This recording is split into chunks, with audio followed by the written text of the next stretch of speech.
To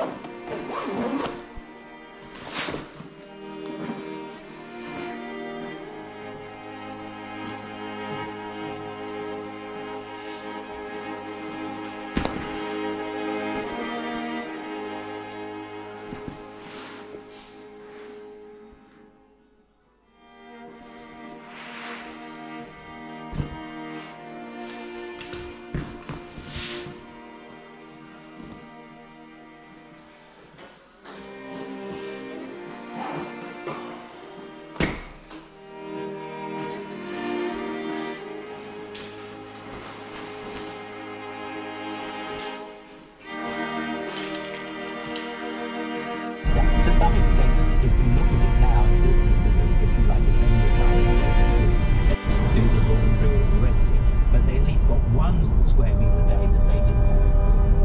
And she got into that, she did that work, mirrors of greatness that he saw and worked through in his high school. That was David Reynolds.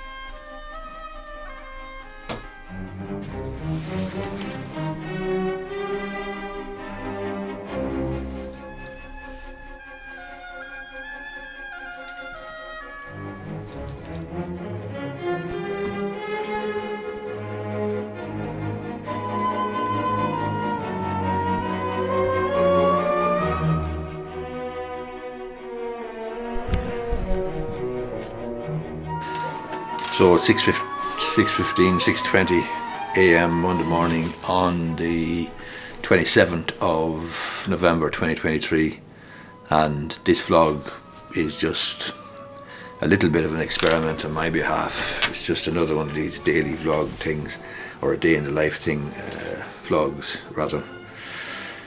I've always been kind of fascinated by this idea of creating content out of the mundane, the banal, the ordinary, the everyday. And daily vlogging a few years ago was a big thing. Not so much now since Casey Neistat gave it up, but there is perhaps potential in it. Anyway, it's 6:20, it's the 27th of November. My first half hour in the office is spent on social media and writing a blog post. So the first priority is to write a blog post, which I do, and I publish it on a website of mine called terrygorrywrites.com. That's the name of the website. This is terrygorrywrites.com, yeah. And I publish a blog post on that website every day. That's the first thing I do when I come to work. The second thing I do is a half an hour or thereabouts of social media marketing. And that essentially involves either making a video or distributing existing videos across various platforms. Platforms like YouTube, Facebook, TikTok, Instagram, etc. I have a huge reservoir, a huge store of videos that I've made, and then I've repurposed them and I've chopped them up into vertical videos from horizontal, and made them, some of them shorter, made short videos, and basically I distribute an enormous amount of video on a regular basis and do it every day. It's very, very useful for me, it's useful for the business, it's useful for the brand building. So that's the first first hour of every day. And then I check my email, then I check the calendar, and then by the time my colleagues come in at 9 o'clock, I have a good idea of what's on for the day, consultations, etc. When I look at the calendar as well, I'll check consultations, see who's coming in, what they want to discuss, etc., and get ready for that. So that's sort of the plan. So it's 6:25 now. I've got to push on and distribute some of my videos, as I say, in a very, very systematic, regulated way on Facebook, Instagram, TikTok, and I'll put a short up on YouTube. So that's what I'm at.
Query there this morning about nullity for marriage.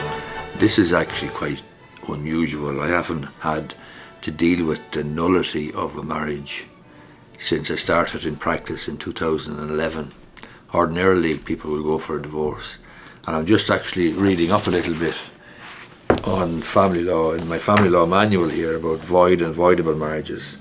So the question of nullity of a marriage will arise from either a void marriage or a voidable marriage. And void marriages there's three broad grounds for a void marriage. A, non-observance of formalities. B, lack of capacity. And C, lack of consent. And then voidable marriages are marriages where there's two grounds for declaring a marriage voidable. A, impotence, and B, inability to enter and sustain normal marital relationship. So the burden of proof obviously is on the petitioner, the person looking for the declaration of nullity, but the consequences of the decree of nullity is that the marriage is void, it never legally existed, and no legal consequences flow from it. Sorry, that's actually where a marriage is declared void. And the same is true of voidable marriages, as once a decree is obtained, the marriage is void ab initio. So this is different from a divorce situation. Completely different from a divorce situation. And you can look for one in the Circuit Court or the High Court. As I say, I haven't come across it before, and I have to bone up on it here in my manual, family law. The likelihood is this won't be, well, we'll see what happens.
Here, that's great stuff. In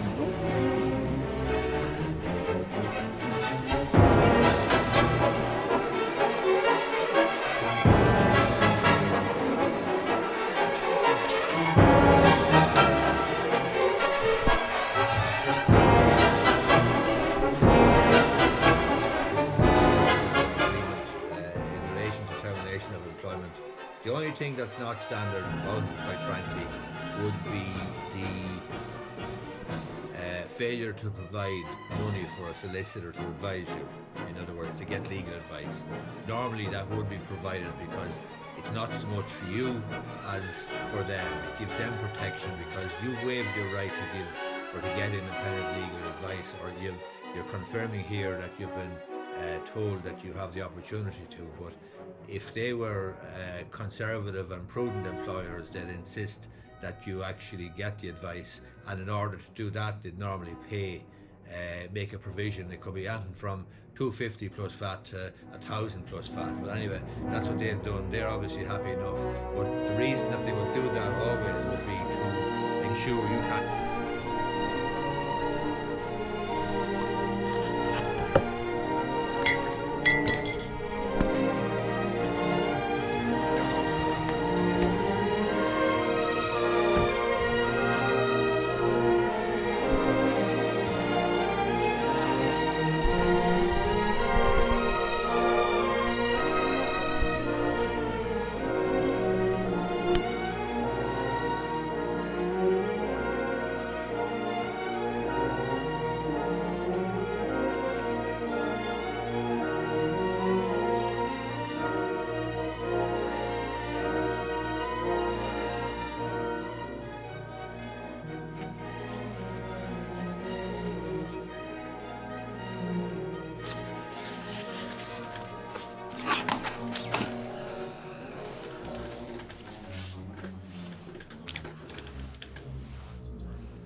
My lunch here every day is taken in the office. I don't bother going out.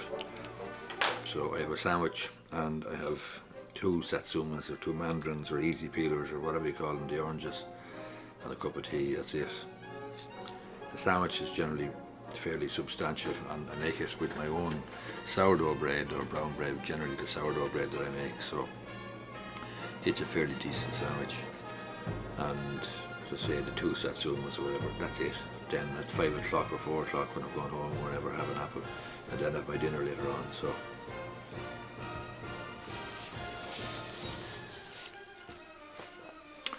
no great rock and roll lifestyle here, but it's fine. It suits me grand. It's efficient, effective. Listen to the news. I watch the odd YouTube video. I'll check Twitter. I'll check Facebook. I'll check some of my social media accounts and just check that there isn't trolls there that need to be deleted or blocked or whatever. And obviously see other comments as well on various pieces of content that I might have shared online, including videos or whatever. Check TikTok obviously as well. So that's it. 1 to 2 is lunch, and then 2 o'clock we're back into it again, and have a meeting at 2 o'clock. I think it's a will signing for a couple, and then have another consultation at 3 o'clock, and then I'll probably head home at 4 o'clock. Today I generally try and finish at 4 o'clock because I'm on dinner sharing duty with my wife, so I get home, I go for a run, and I make the dinner, and have the dinner ready then when she comes home from work.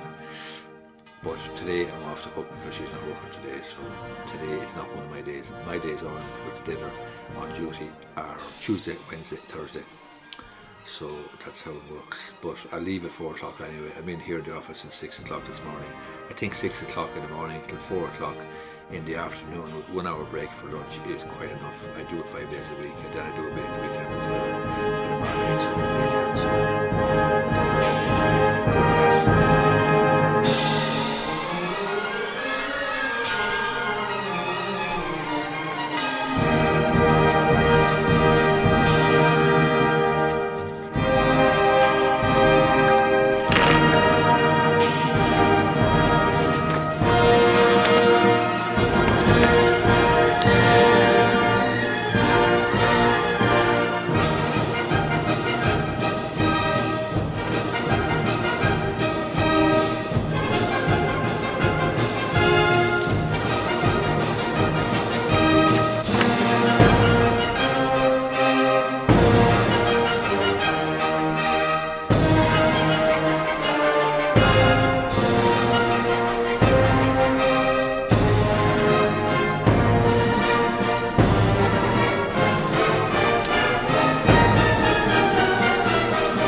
4 o'clock now and I am heading home. It's a nice dry bright evening, so I will go home now and I'll go for my run, and then run only takes half an hour. Take it easy for the evening then. I got a new audio book there today. My Audible credit came in today, so I got a new audio book called The Making of the Modern Middle East by a guy called Mark Bowen, so I'm looking forward to listening to that. I have a history, I'm going through a history sort of a fad lately after listening to a book called, oh Jesus, Caesar crossed the Rubicon. Yeah, Rubicon is the name of it. All about the Roman Empire. Fascinating, excellent book. Enjoyed that. I'm going through a bit of a history binge, and this one is The Making of the Modern Middle East. So I'm looking forward to that book. As I say, it's by a fella called Mark Bowen. He's a BBC correspondent, and he has been a correspondent, I think, from the Middle East for quite some time. So he hopefully will know his stuff. And I find the whole history of the Middle East and the Roman Empire and the Greeks and the whole lot fascinating now. And if I was a younger man, I'd nearly go back to college and do a history degree, but I have enough education done, I think, enough time spent in education. But I certainly enjoy the books, the audio books, and especially the audio books about history and so on. But the one about the Rubicon and the Roman Empire was excellent. And then I'm listening to a history podcast there, BBC history podcast, which is excellent as well. I spent the last few days listening to episodes about the Weimar Republic prior to the Second World War, the Munich beer hall putsch that failed for Adolf Hitler, and some other very interesting stuff on the BBC history podcast. It's well worth checking out. Check it out on iTunes or Spotify or wherever. And there was a 5-part series in that, or 5 episodes dedicated to the First Crusade. So Pope Urban in 1095, or leading up to 1095, encouraged a pilgrimage to the holy city of Jerusalem from Europe, from France, and from France and Italy, basically. So a pilgrimage, and it ended up then going along the way to rescue the Byzantine Emperor Alexius in Constantinople. And earlier this year, Constantinople, which is now called Istanbul, is a place that I was very, very pleased to visit, and fascinating history, etc. So the whole question, or the whole the fact that Constantinople, or Istanbul, is and was Byzantium, is now the crossroads between East and West. It's fascinating. So I really enjoyed that trip. And this book that I've listened to, Rubicon, about the Roman Empire and about the assistance that the Romans gave to the Alexius, the Emperor Alexius of the Byzantine Empire, it was fascinating, and gave even more context to my visit to Istanbul earlier this year. So that's interesting.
That wasn't it?